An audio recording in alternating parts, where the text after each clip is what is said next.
Di Solo, ada warung nasi liwet yang tak pernah kehabisan porsi karena setiap panci dimasak dengan tumbal manusia. Selamat datang di Jagat Demit, membuka gerbang dunia tak kasat mata.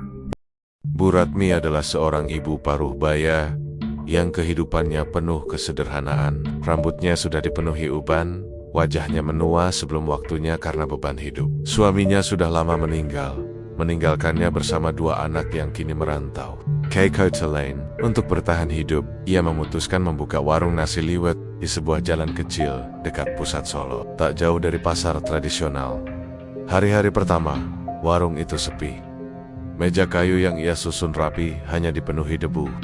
Ada 1-2 orang yang mampir, tapi lebih banyak orang memilih warung lain yang lebih terkenal di seberang jalan. Bu Ratmi hanya bisa duduk di kursinya dengan tatapan kosong, menunggu rezeki yang tak kunjung datang. Namun, keadaan berubah dalam sekejap. Hanya dalam waktu 2 minggu, warung nasi liwet Bu Ratmi mendadak ramai. Dari pagi buta hingga tengah malam, pembeli tak pernah berhenti berdatangan. Mereka rela mengantre panjang demi bisa merasakan sepiring nasi liwet buatannya. Aneh ya, rasanya gurih sekali, seperti ada bumbu rahasia, ujar seorang pembeli sambil mengunyah lahap. Iya, bikin lagi. Besok aku pasti balik lagi ke sini, sahut yang lain, wajahnya seperti berbinar. Kabar itu menyebar cepat, mulut ke mulut. Orang-orang Solo mulai berdatangan. Bahkan ada yang datang dari luar kota hanya untuk mencoba sepiring nasi liwet Bu Ratmi.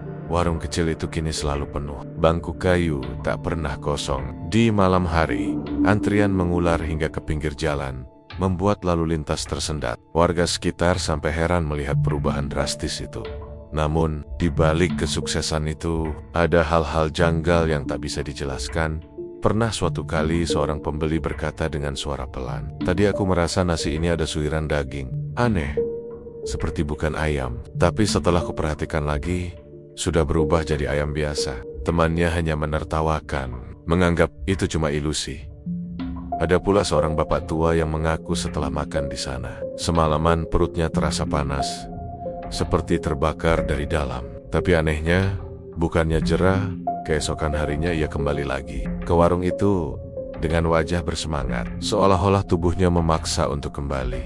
Bu Ratmi hanya tersenyum datar tiap kali ada yang memuji atau bertanya. Ia tidak banyak bicara, hanya fokus menyendok nasi liwet dari panci besar yang terus mengepul harum. Sesekali matanya melirik tajam, membuat orang yang menatapnya buru-buru menandok. Yang lebih aneh lagi, nasi dalam panci itu seolah tak pernah habis. Meski ratusan porsi sudah terjual, uap panas terus mengepul dari dalamnya. Tetangga yang membantu cuci piring pernah berbisik, "Aku tidak pernah lihat Bu Ratmi masak ulang." Panci itu seakan penuh terus sejak pagi. Keanehan demi keanehan mulai menimbulkan deses-deses di kalangan warga. Ada yang berkata Bu Ratmi menemukan resep leluhur kuno. Ada pula yang berbisik ia mendapat bantuan dari makhluk halus. Tapi, apapun alasannya, semua orang tetap saja datang untuk makan. Di tengah keramaian itu, Bu Ratmi tampak semakin pendiam. Senyumnya kaku, tangannya cekatan, matanya sayu namun kadang memancarkan cahaya aneh ketika sendoknya menyentuh nasi. Tak ada yang tahu apa sebenarnya yang terjadi di balik panci besar itu.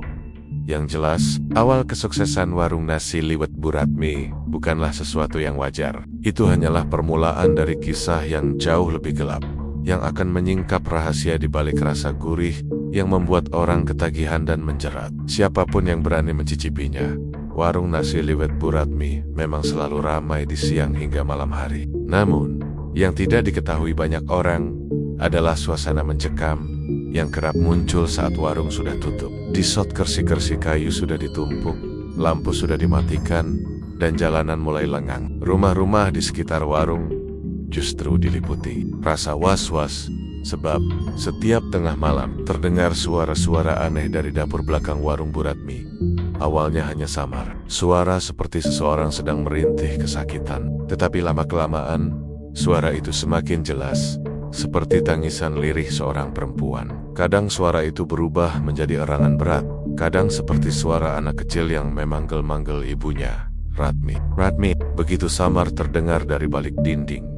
Tetangga yang rumahnya hanya berjarak beberapa meter, "Mbok Ginem, pernah sampai tidak bisa tidur semalaman. Bau anyir seperti darah bercampur amis memenuhi udara, menyusup lewat celah jendela. Ia menatap hidung dengan kain, namun bau itu tetap menusuk, membuatnya mual.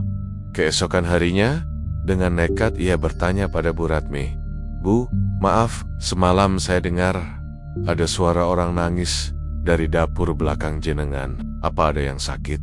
Atau ada keluarga datang?" Bu Ratmi hanya berhenti sejenak, lalu tersenyum datar. Senyumnya tipis, dingin, dan membuat bulu kuduk berdiri. Mungkin itu kucing, Bo. Kadang tikus juga suka bikin ribut.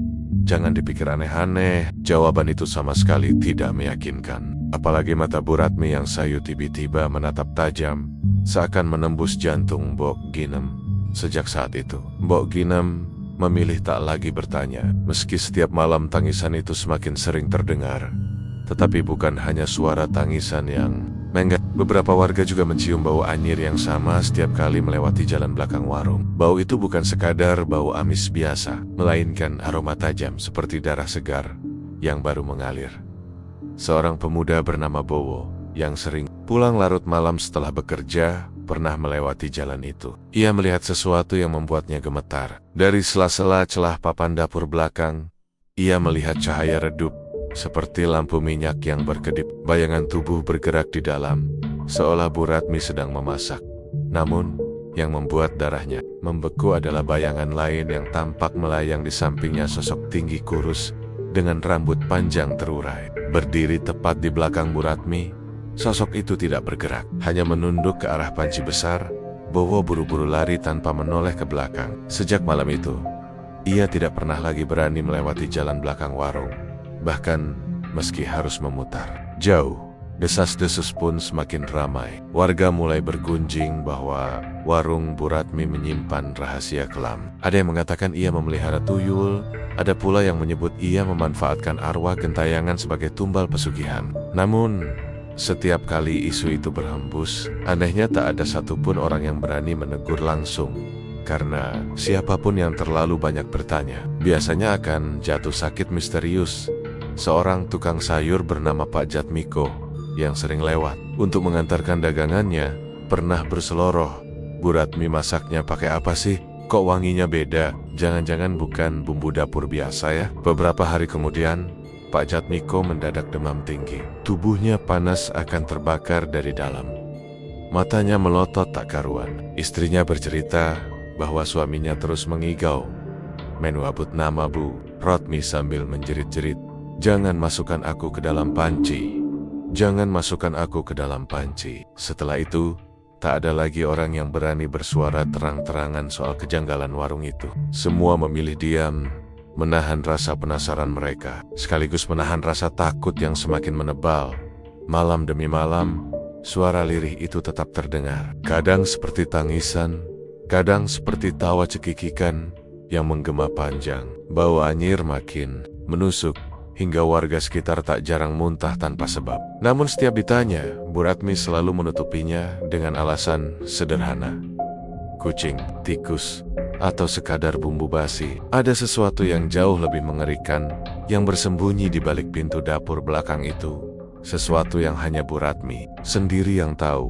Itu hanyalah awal dari rahasia kelam yang selama ini ia jaga. Rahasia yang tak lama lagi akan menyeret siapapun yang terlalu dekat pada kegelapan warung nasi liwetnya. Nama Bu Ratmi semakin melambung. Warung nasi liwetnya seolah tak pernah sepi. Orang-orang yang lewat, meski awalnya tidak berniat mampir, tiba-tiba tergoda oleh aroma harum yang menyeruak dari dapurnya. Bahkan beberapa pembeli mengaku sebelum sampai di warung, mereka seperti dituntun oleh bayangan samar untuk masuk ke sana. Namun, di balik kesuksesan itu, ada satu orang yang benar-benar memperhatikan kejanggalan Bu Ratmi. Dialah Pak Sastro, seorang pemasok beras yang sudah puluhan tahun berkeliling dari warung ke warung. Biasanya, warung kecil hanya memesan beras 2 atau 3 karung per minggu. Tapi Bu Ratmi, ia selalu meminta 8-10 karung sekaligus, dan anehnya, permintaan itu datang hampir setiap 3 hari sekali. Awalnya, Pak Sastro senang, pelanggannya bertambah, rezekinya lancar. Tapi lama-lama, ia heran. Ia pernah mencoba menghitung kasar jika semua karung itu benar-benar habis untuk nasi liwet. Warung Bu Ratmi seharusnya punya dapur dan gudang yang penuh sesak dengan stok beras. Nyatanya, saat ia membantu mengangkat karung ke belakang, gudang itu selalu tampak longgar, seolah tak pernah menyimpan apa-apa. Rasa penasaran itu terus mengusiknya, hingga suatu malam, ketika selesai mengantarkan beras dan pura-pura pulang, Pak Sastro kembali dayam-dayam lewat gang sempit di belakang warung. Ia menempelkan telinganya ke dinding kayu dapur. Suara bisik-bisik lirih terdengar. Bukan seperti orang berdoa, melainkan gumaman asing yang membuat bulu kuduk meremang. Lidahnya terasa keluh, matanya berair. Namun ia menahan diri untuk tetap mengintip dari celah papan. Apa yang ia lihat membuat jantungnya nyaris berhenti berdetak. Di tengah dapur redup, ada sebuah kendi tua yang permukaannya penuh ukiran aneh. Dari mulut kendi itu menetes cairan hitam pekat, jatuh perlahan ke dalam panci besar berisi nasi liwet yang sedang mengepul. Cairan itu seperti darah yang sudah mengering, kental dan berbau amis menusuk. Setiap tetesnya menimbulkan bunyi aneh, seperti desisan ular bercampur bisikan halus. Satu jiwa, satu rasa, satu ikatan, begitu samar-samar terdengar, seakan bisikan itu keluar langsung dari kendi, bukan dari mulut Bu Ratmi. Pak Sastro terperangah, tangannya gemetar, keringat dingin mengalir di pelipisnya. Hunter berpindah ke arah Bu Ratmi yang berdiri di samping panci. Wajahnya datar, matanya kosong menatap nasi yang terus diaduk. Sesekali ia tersenyum tipis, tapi senyuman itu begitu asing, seolah bukan lagi milik seorang manusia. Ketika nasi liwet itu terkena tetesan cairan hitam, warnanya berubah sesaat menjadi kemerahan, seperti darah, segar lalu kembali putih pulen. Seperti biasa, uap panas mengepul, membawa aroma gurih yang bisa membuat siapapun menelan ludah. Pak Sastro menahan napas, tapi sayangnya, kakinya menyenggol kaleng kosong di tanah. Suara dentang itu membuat Bu Ratmi menoleh tajam ke arah celah papan. Matanya bukan mata seorang ibu paruh baya biasa. Kilatan merah melintas cepat, membuat dada Pak Sastro seperti diremas. Ia segera lari terbirit-birit, hampir jatuh saking paniknya. Malam itu, Pak Sastro demam tinggi. Di rumahnya, ia terus mengigau. Lidahnya menobut-naibet tentang kendi hitam, cairan pekat, dan nasi liwet yang hidup. Istrinya kebingungan, bahkan sempat memanggil dukun kampung untuk mengobatinya. Namun setiap kali mencoba membaca doa, lampu di rumah mereka padam mendadak, meninggalkan hawa dingin menusuk. Keesokan harinya, meski tubuhnya masih lemas, Pak Sastro memutuskan untuk mendatangi warung Bu Ratmi. Ia ingin menuntut penjelasan, atau setidaknya memperingatkan warga lain. Tapi saat tiba di warung, lidahnya kelu. Warung itu penuh sesak oleh pembeli yang tertawa riang. Bau nasi liwet menyeruak, membuat perutnya bergejolak. Anehnya, bukannya ingin menegur, ia justru ikut duduk dan tanpa sadar memesan seporsi. Ketika suapan pertama masuk ke mulutnya, seluruh tubuhnya terasa hangat. Lidahnya seolah dimanjakan rasa gurih yang tak pernah ia temui sebelumnya. Mata yang tadi penuh kengerian berubah berbinar. Ketakutannya semalam hilang begitu saja, seakan terkunci rapat di dalam pikirannya. Yang tersisa hanya satu hal, dorongan kuat untuk kembali dan kembali lagi. Sejak hari itu, Pak Sastro tak pernah lagi berani membicarakan kendi hitam atau cairan. I too. Ia hanya menjadi pelanggan setia seperti yang lain, menikmati nasi liwet tanpa peduli apa yang sebenarnya ada di dalamnya. Dan rahasia resep Bu Ratmi tetap terjaga, terkunci bersama bisikan gaib yang setiap malam memenuhi dapur belakangnya. Kesuksesan warung nasi liwet Bu Ratmi semakin mencuat. Setiap hari, antrean pembeli tak pernah putus. Namun di balik keramaian itu, ada sebuah misteri yang mulai menebarkan ketakutan. Beberapa orang yang makan di sana tidak pernah kembali ke rumah. Kejadian pertama menimpa seorang pedagang keliling bernama Pak Darto. Malam itu ia mampir ke warung Bu Ratmi. Setelah seharian lelah bekerja, ia duduk di sudut, makan dengan lahap, lalu pulang. Namun sejak malam itu, istrinya tak pernah lagi melihat batang hidungnya. Gerobaknya ditemukan terparkir di dekat perempatan, namun orangnya lenyap tanpa jejak.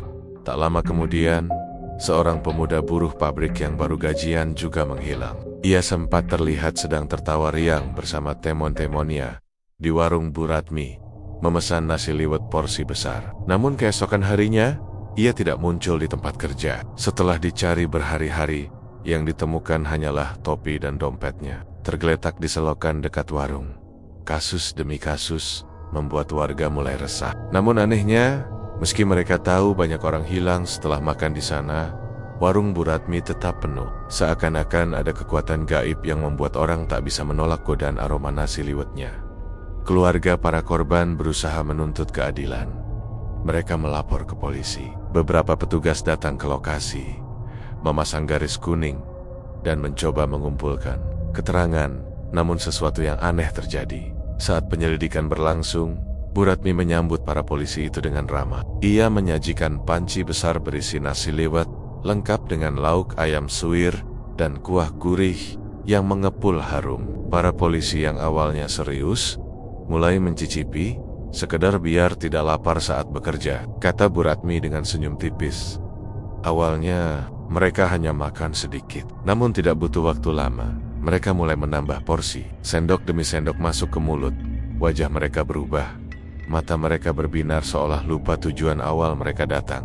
Sungguh, luar biasa enaknya, ujar salah satu polisi sambil terus menyendok nasi. Seperti, nasi ini bisa membuatku segar kembali, sahut yang lain. Wajahnya penuh kepuasan.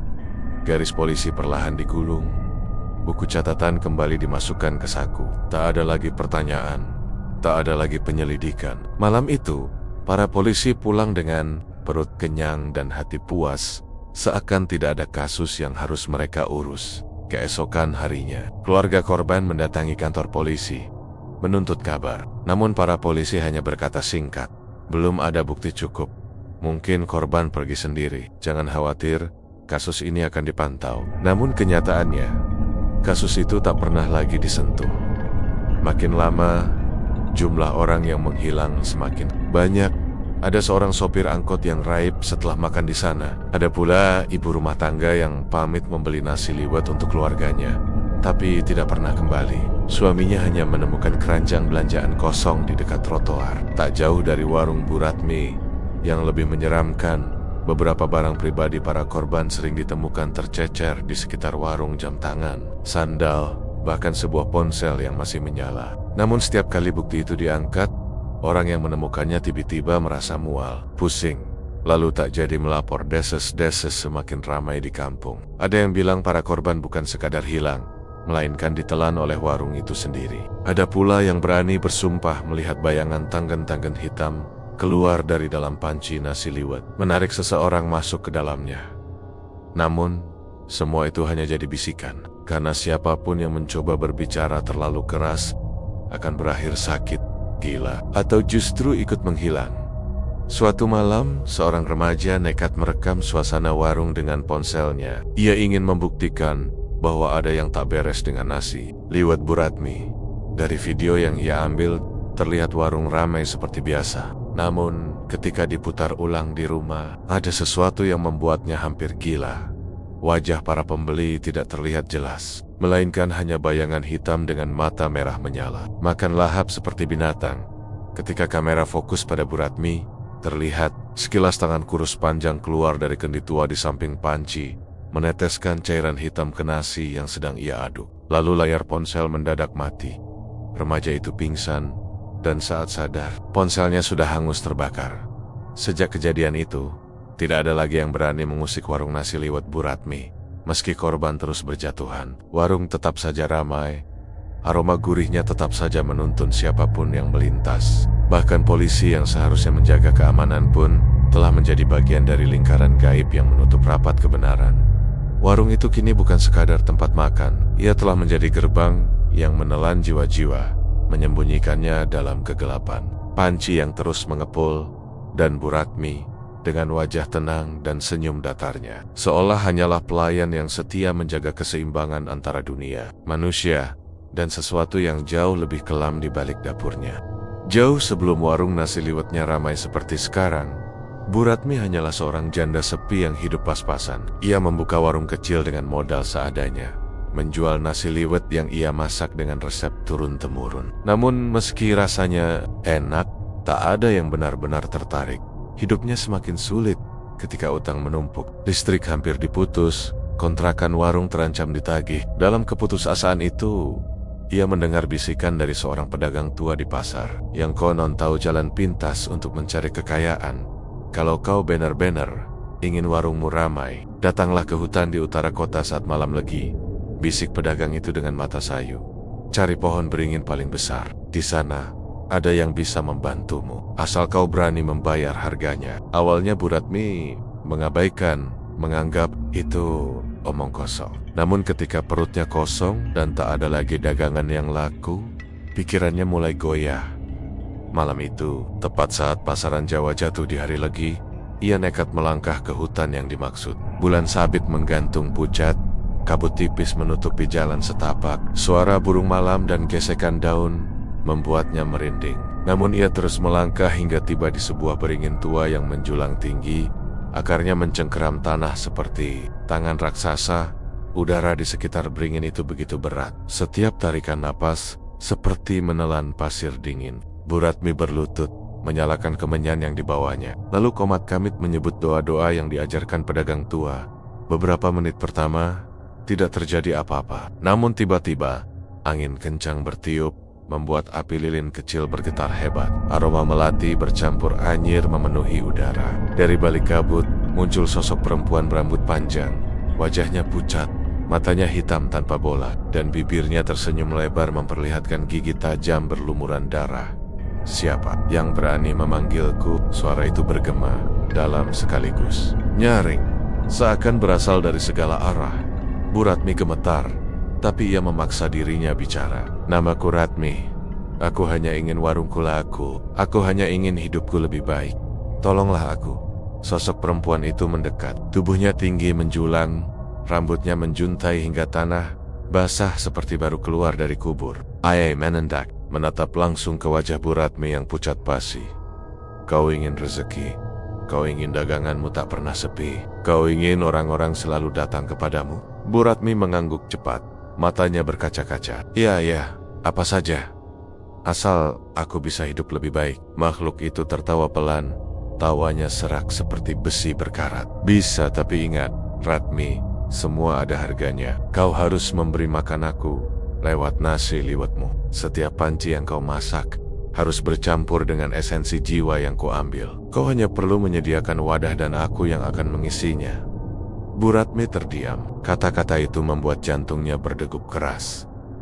Esensi jiwa, maksudmu? Prem itu mendekat, membisikkan di telinganya. Manusia, Ratmi, jiwa manusia. Mereka yang datang ke warungmu, sebagian akan menjadi santapan bagiku. Kau tidak perlu mencari mereka. Aku yang akan menarik siapa saja yang ditakdirkan masuk ke dalam panci itu.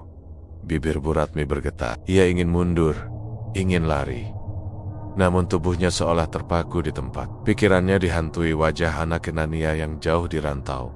Butuh biaya hidup, sementara ia sendiri sudah tak punya apa-apa. Kalau aku menolak, suaranya hampir tak terdengar. Sosok perempuan itu tersenyum lebar, lalu menunjuk ke arah dada Bu Ratmi. Seketika, Bu Ratmi merasakan panas menyambar jantungnya, seperti bara api menembus kulit. Ia berteriak kesakitan. Kalau kau menolak, aku akan mengambilmu malam ini juga. Kau akan tinggal di bawah akar beringin ini, jadi santapan selamanya. Bu Ratmi terisak, air matanya bercucuran. Tubuhnya gemetar hebat. Aku setuju, asal aku bisa hidup. Asal anak-anakku bisa bahagia. Perempuan itu mendongak, tawanya menggema panjang hingga membuat dedaunan berguguran. Dari balik tangannya yang kurus panjang, ia mengeluarkan sebuah kendi tua berwarna hitam legam, dengan ukiran aneh di permukaannya. Ini wadahnya, simpan di dapurmu. Biarkan tits-tits cairan dari kendi ini bercampur dengan nasimu. Maka rasa nasi liwetmu akan menjadi candu. Orang akan terus berdatangan, dan aku akan mendapatkan makananku. Ingat Ratmi, jangan pernah menolak, jangan pernah menutup warung. Jika kau berhenti, maka aku akan menagih tubuhmu sendiri. Bu Ratmi menerima kendi itu dengan tangan gemetar. Rasanya dingin seperti es, namun seakan ada denyut nadi yang bergetar dari dalamnya. Sejak malam itu, hidupnya berubah. Warung yang tadinya sepi mendadak ramai. Nasi liwet yang dimasaknya selalu gurih. membuat orang tak bisa berhenti makan. Namun bersama kesuksesan itu, datanglah bisikan-bisikan setiap malam dari kendi tua di dapurnya. Bisikan yang selalu menagih, 1 jiwa lagi, 1 jiwa lagi. Dan setiap kali ada pembeli yang menghilang tanpa jejak, Bu Ratmi hanya bisa menutup mata rapat-rapat, pura-pura tak tahu, karena ia sadar itulah harga dari perjanjian yang telah ia buat di malam legi perjanjian. Dengan makhluk gaib yang kini mengikat nyawanya selamanya, warung Bu Ratmi kini menjadi pembicaraan seantero kampung hingga keluar kota. Setiap malam, orang-orang berdatangan, bahkan rela antre panjang hanya untuk sepiring nasi liwet. Mereka selalu pulang dengan wajah puas, seolah ada sesuatu yang menenangkan, sekaligus membuat mereka ketagihan. Namun, ada keanehan yang sebenarnya tidak masuk akal. Panci besar berisi nasi liwet yang dimasak Bu Ratmi selalu tampak penuh, meski sudah diciduk ratusan kali. Setiap sendok nasi yang diambil seakan langsung tergantikan dengan butiran nasi baru yang hangat mengepul. Bahkan lauk pauknya ayam suwir, telur rebus, dan sayuran tak pernah berkurang. Orang-orang awam menganggap itu hanya karena Bu Ratmi pandai mengatur stok. Mereka kagum sekaligus heran. Bu Ratmi ini luar biasa, masaknya nggak pernah habis-habis. Komentar seorang pembeli sambil terkekeh. Tapi tidak semua orang bisa menutup mata. Ada sebagian pembeli yang memiliki kepekaan lebih tinggi, dan mereka melihat hal-hal yang membuat bulu kuduk berdiri. Seorang lelaki tua, misalnya, saat menyendok nasi ke piringnya, ia sempat melihat sekelebat warna hitam di antara butiran nasi. Ketika diperhatikan, ada sesuatu menyerupai potongan daging mentah berwarna merah tua yang masih berdenyut, seperti jantung kecil yang masih hidup. Lelaki itu terkejut, namun saat ia mengedipkan mata, potongan itu sudah berubah menjadi suiran ayam biasa yang harum menggoda. Seorang perempuan muda juga pernah terkejut saat menyantap lauknya. Saat mulutnya hampir menutup, ia melihat daging di piringnya seolah bergerak, melenting seperti cacing yang menggeliat. Namun begitu ia gigit, rasanya tetap seperti ayam gurih biasa, membuatnya bingung. Apakah hanya halusinasi? Semakin lama, kejadian aneh itu semakin sering dirasakan oleh orang-orang tertentu. Beberapa ada yang langsung menyingkirkan piring mereka dan pergi tergesa-gesa, wajah pucat dan mulut terkunci rapat. Namun, keanehan lain muncul. Orang-orang yang tidak menghabiskan nasi liwet Bu Ratmi. Dalam beberapa hari kemudian, kabarnya hilang tanpa jejak. Katanya yang kemarin itu si Tarman. Loh, baru makan setengah piring, terus pulang. Besoknya nggak ada kabar. Motor masih ada di rumah, tapi orangnya hilang. Bisik seorang tetangga di keramaian pasar. Lah iya, Mbok Wati juga begitu. Katanya sempat muntah habis makan di warung Ratmi. 2 hari kemudian, gak pernah ketemu lagi. Barangnya aja yang ketemu di pinggir jalan. Desas-desus itu semakin banyak. Namun anehnya, bukan membuat orang takut, justru semakin banyak yang datang. Seolah rasa nasi liwet itu mampu menenggelamkan logika, membuat orang menutup telinga dari kabar mengerikan. Di balik semua itu, Bu Ratmi tahu persis apa yang sedang terjadi. Setiap malam setelah warung tutup, ia akan masuk ke dapurnya dan membuka kendi hitam yang selalu ia simpan di rak paling tinggi. Dari dalam kendi, cairan pekat berwarna merah kehitaman menetes pelan ke panci nasi liwetnya. Cairan itu berbau amis bercampur wangi melati busuk. Dan itulah rahasianya. Nasi liwet itu tidak pernah habis karena bukan hanya nasi biasa. Panci itu adalah wadah gaib, tempat sang makhluk pesugihan menyalurkan makanannya. Setiap kali seseorang makan, sebagian jiwa mereka ikut terserap, memberi tenaga pada nasi dan lauk yang tampak tak berkurang. Pernah suatu malam, Bu Ratmi mencoba memasak tanpa meneteskan cairan dari kendi itu. Ia ingin tahu apakah mungkin ia masih bisa berdagang normal, tapi hasilnya mengejutkan. Nasi liwetnya basi hanya dalam hitungan jam, lauknya cepat busuk, dan tak seorang pun datang ke warungnya malam itu. Dan yang lebih menyeramkan, dari kendi itu keluar suara berbisik, "Ratmi, kau berani melanggar janji? Jika kau berhenti memberiku makan, maka tubuhmu yang akan menjadi santapanku." Sejak malam itu, Bu Ratmi tidak pernah lagi mencoba melawan. Ia selalu menurut. Namun, bisikan-bisikan lain mulai menghantui telinganya. Malam-malam tertentu, terutama saat bulan purnama, ia mendengar suara jeritan samar dari dalam panci nasi liwetnya. Jeritan minta tolong, jeritan orang-orang yang pernah hilang setelah makan di warungnya. Ratmi, tolong aku, Ratmi. Kembalikan jiwaku, Ratmi. Panas, panas sekali. Bu Ratmi menutup telinganya, menangis tanpa suara. Tapi besoknya, ia tetap berdiri di balik meja warung, menyendok nasi ke piring pelanggan dengan senyum palsu. Warung itu semakin makmur, namun ada harga yang harus terus dibayar. Dan nasi liwet di warung Bu Ratmi tidak akan pernah habis. Seiring dengan semakin ramainya warung, Bu Ratmi mulai kewalahan melayani pembeli seorang diri.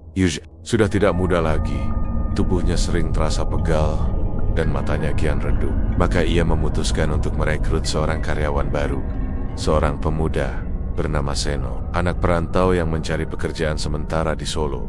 Seno dikenal sebagai anak rajin. Tubuhnya kurus, kulitnya sawo matang, dan matanya penuh semangat. Senang bekerja di warung Bu Ratmi karena penghasilannya cukup besar dibandingkan warung lain. Selain itu, setiap kali makan nasi liwet buatan Bu Ratmi, ia merasakan tenaga yang luar biasa. Seolah tubuhnya kembali segar meski lelah seharian. Namun, sejak hari pertama bekerja, Seno merasa ada yang janggal. Dapur belakang warung itu selalu terkunci rapat. Bu Ratmi melarang siapapun masuk ke dalam, dengan alasan di sana banyak bahan rahasia yang tidak boleh disentuh. Kalau ada yang nekat masuk, bisa bikin masakanku rusak, begitu kata Bu Ratmi. Dengan senyum tipis yang kaku, Seno yang penasaran mencoba beberapa kali mengintip lewat celah pintu. Kadang ia mencium bau anyir bercampur harum melati yang menusuk hidung, membuat perutnya mual. Pernah pula ia mendengar suara lirih seperti orang menangis. Namun, begitu ia dekati, suara itu hilang seketika. Rasa penasaran itu terus mengusiknya. Hingga suatu malam, warung sudah tutup, pembeli terakhir pulang, dan Bu Ratmi berkata hendak keluar sebentar membeli obat. Jaga warung ya, nomor jangan macam-macam, kunci pintu depan saja, aku nggak lama, katanya sambil membawa tas kecil.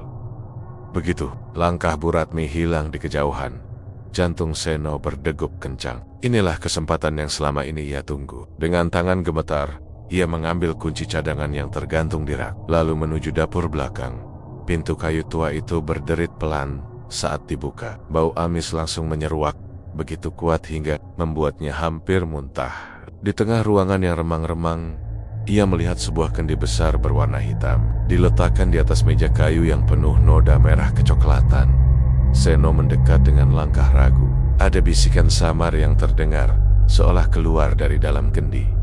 Suara lirih itu memanggil namanya. No, tolong aku. Tubuh Seno merinding, tapi rasa ingin tahunya lebih kuat daripada rasa takut. Dengan perlahan, ia membuka tutup kendi itu. Sekejap kemudian, matanya membelalak ngeri. Cairan hitam pekat bergelombang di dalamnya, berbau amis dan busuk. Namun yang membuatnya hampir menjerit adalah potongan tubuh manusia yang terapung di permukaan cairan itu. Jari-jari yang masih lengkap dengan kuku, potongan telinga, bahkan potongan wajah yang masih bisa dikenali ekspresinya. Wajah itu seolah berusaha berteriak, membeku dalam horor abadi. Seno terhuyung ke belakang, tubuhnya gemetar hebat. Dari dalam kendi, bisikan berubah menjadi jeritan keras. No, jangan lihat. Cairan hitam itu mendadak bergejolak, seolah ada sesuatu yang hidup di dalamnya. Dari permukaannya muncul tangan pucat yang menjulur, mencoba meraih tubuh Seno.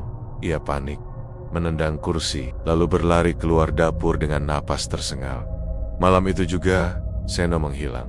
Tak ada yang tahu kemana ia pergi. Besok paginya, orang-orang mencari karena ia tidak pulang ke kos. Bu Ratmi hanya berkata singkat dengan wajah datar. Mungkin dia kabur, gak kuat kerja. Namun ada hal yang jauh lebih menyeramkan. Hari itu, nasi liwet Bu Ratmi terasa jauh lebih gurih daripada biasanya. Para pembeli sampai berkomentar dengan wajah berbinar. Wah, hari ini rasanya luar biasa enak, lebih sedap dari biasanya. Iya, seperti ada tambahan rahasia baru, bikin pengen nambah terus. Dan diam-diam, Bu Ratmi tersenyum kecil di balik panci besar yang mengepul. Senyum yang menyimpan rahasia kelam karena ia tahu kelezatan nasi liwet itu kini ditambah oleh daging segar Seno, karyawan barunya yang nekat membuka rahasia. Sejak kepergian Seno yang misterius, suasana warung nasi liwet Bu Ratmi perlahan berubah. Pada siang hingga sore hari, warung tampak biasa saja. Ramai, penuh canda tawa pelanggan, dan aroma nasi liwet yang mengundang selera. Namun, menjelang malam, Jumat, hawa berbeda mulai terasa. Udara di sekitar warung menjadi lebih panas, seperti ada bara yang membakar dari dalam tanah. Angin malam yang biasanya sejuk di kota Solo justru berhenti berembus di depan warung itu, meninggalkan hawa pengap yang membuat dada sesak. Beberapa pedagang kaki lima yang kebetulan lewat sering mengeluh. Setiap malam Jumat, bau busuk menyengat sekali dari arah warung Bu Ratmi, seperti bau bangka yang dibakar, kata seorang penjual sate. Namun anehnya, begitu pagi tiba, bau itu hilang. Warung kembali bersih, seakan tidak pernah terjadi apa-apa. Yang lebih mengerikan adalah apa yang terlihat oleh mereka yang nekat melewati jalan itu larut malam. Dari luar, melalui kaca jendela, kursi-kursi di dalam warung tampak diduduki oleh bayangan aneh. Sosok-sosok hitam pekat duduk membungkuk di meja. Beberapa tanpa kepala, beberapa tanpa tangan, tapi semuanya seperti sedang menikmati sepiring nasi. Ada seorang tukang becak yang bersumpah melihat bayangan perempuan tanpa kepala duduk di kursi pelanggan paling pojok. Kepalanya tidak ada, namun rambut panjangnya tetap menjuntai hingga lantai. Tangan kurus pucat itu menyendok nasi dari piring, memasukkannya ke lubang gelap di lehernya. Piringnya kosong, namun entah bagaimana suara kunyah tetap terdengar. Demi Gusti, aku lihat sendiri, ujar tukang becak itu gemetar. Wajahnya pucat pasi. Mereka makan, tapi nasi di piring gak pernah berkurang. Beberapa pemuda iseng pernah mencoba mengintip bersama-sama. Awalnya mereka tertawa, menganggap cerita itu hanya omong kosong. Tapi saat jam menunjukkan tengah malam, tawa mereka terhenti. Dari jendela, mereka melihat panci besar di dapur bergetar sendiri. Seperti ada sesuatu yang mengaduk dari dalam. Lalu, bayangan hitam merayap keluar, merambat ke kursi pelanggan, berubah menjadi sosak-sosak manusia tanpa wajah. Salah satu pemuda spontan menjerit. Namun saat bayangan itu menoleh, wajah-wajah hitam tersebut tiba-tiba muncul di balik kaca, menempel dengan mata kosong menatap mereka. Mereka pun lari terberit-berit, tak berani lewat jalan itu lagi, sampai berbulan-bulan kemudian. Tetapi yang aneh, keesokan paginya warung tetap ramai. Orang-orang seakan tidak tahu apa yang terjadi semalam. Mereka tetap datang, mengantre panjang, bahkan memuji warung itu semakin enak dan bersih. Desas-desus mulai menyebar. Ada yang bilang, warung Bu Ratmi kini dikeramatkan. Setiap malam Jumat, makhluk-makhluk gaib ikut makan bersama pelanggan, memastikan perjanjian pesugihan tetap berjalan. Dan nasi liwet yang semakin gurih itu adalah bukti bahwa korban-korban baru sudah masuk ke dalam panci. Namun, meski cerita-cerita menyeramkan beredar, tak seorang pun benar-benar berhenti datang. Justru semakin banyak orang yang penasaran.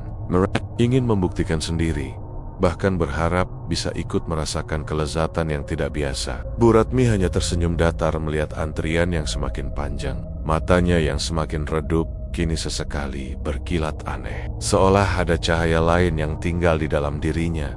Dan malam Jumat berikutnya, warung itu kembali berubah menjadi tempat perjamuan mengerikan, di mana manusia dan makhluk gaib duduk berdampingan, menikmati nasi liwet yang tidak pernah habis.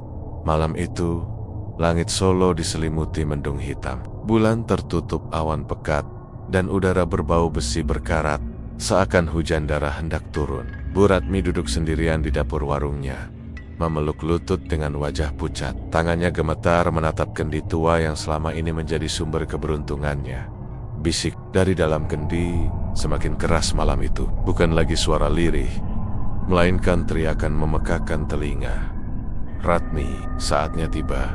Tumbal besar. Tumbal darahmu sendiri. Bu Ratmi menutup telinganya. Air matanya bercucuran. Tidak, aku sudah memberi. Sudah kuberikan banyak jiwa. Jangan aku. Namun panci besar di atas tungku tiba-tiba bergetar hebat. Cairan hitam meluap, mendidih, bercampur dengan darah segar yang memercik ke lantai. Dari dalam panci terdengar jeritan-jeritan mengenaskan, suara orang-orang yang hilang, berbaur dengan tawa perempuan gaib yang dulu menemuinya di hutan angker malam legi. Warung yang biasanya penuh cahaya, kini dipenuhi kabut pekat. Bayangan hitam bermunculan dari dinding, duduk di kursi pelanggan, menyeringai tanpa wajah. Mereka menatap Bu Ratmi dengan tatapan kosong. Tangan-tangan mereka terulur ke arahnya. Janji harus ditepati, Ratmi. Suara itu bergema dari segala arah. Kau kenyangkan aku bertahun-tahun. Kini giliran tubuhmu yang menjadi hidangan. Tubuh Bu Ratmi mulai panas. Ia menjerit kesakitan, merasakan darahnya mendidih di dalam pembuluh. Kulitnya melepuh, menghitam seperti terbakar dari dalam. Ia berlari keluar dapur, namun setiap langkah dihadang bayanggen-bayanggen yang menertawakannya. Jeritan itu semakin keras ketika tubuhnya roboh di lantai warung. Dari mulut dan matanya, darah mengalir deras, berubah menjadi api merah yang melalap. Tubuhnya, bau daging terbakar memenuhi udara, bercampur dengan suara panci yang mendidih liar. Jerit terakhir Bu Ratmi menggema ke seluruh kampung. Lampu warung padam, dan semuanya tenggelam dalam keheningan mencekam. Esok paginya, warga dikejutkan oleh pemandangan mengerikan. Warung yang semalam berdiri megah, kini kosong. Meja dan kursinya hangus, dindingnya hitam legam, dan bau anyir menusuk hidung. Di tengah dapur, kendi tua pecah berkeping-keping. Di sekelilingnya bercak darah segar yang belum kering. Tak ada tanda-tanda Bu Ratmi. Tubuhnya lenyap, seolah dilahap habis oleh sesuatu yang tak kasat mata. Hanya panci besar yang masih berdiri di atas tangku, kosong. Tapi bagian dalamnya berlumuran darah kental yang terus menetes ke lantai. Meski api sudah padam sejak malam, orang-orang berdiri terpaku. Tak ada yang berani mendekat. Hingga akhirnya, warung itu ditinggalkan. Dibiarkan terbengkalai, menjadi bangunan kosong yang disebat-sebat angker oleh warga. Namun, bertahun-tahun kemudian, beberapa orang bersumpah masih mencium bau nasi liwet gurih setiap kali melewati depan bangunan itu di malam Jumat. Bahkan ada yang mengaku melihat sosok perempuan tua berambut putih duduk di dalam, menunggu pelanggan dengan senyum kaku seperti Bu Ratmi yang kembali menawarkan nasi liwetnya. Kali ini bukan untuk mengenyangkan, melainkan untuk menjerat jiwa yang berani singgah.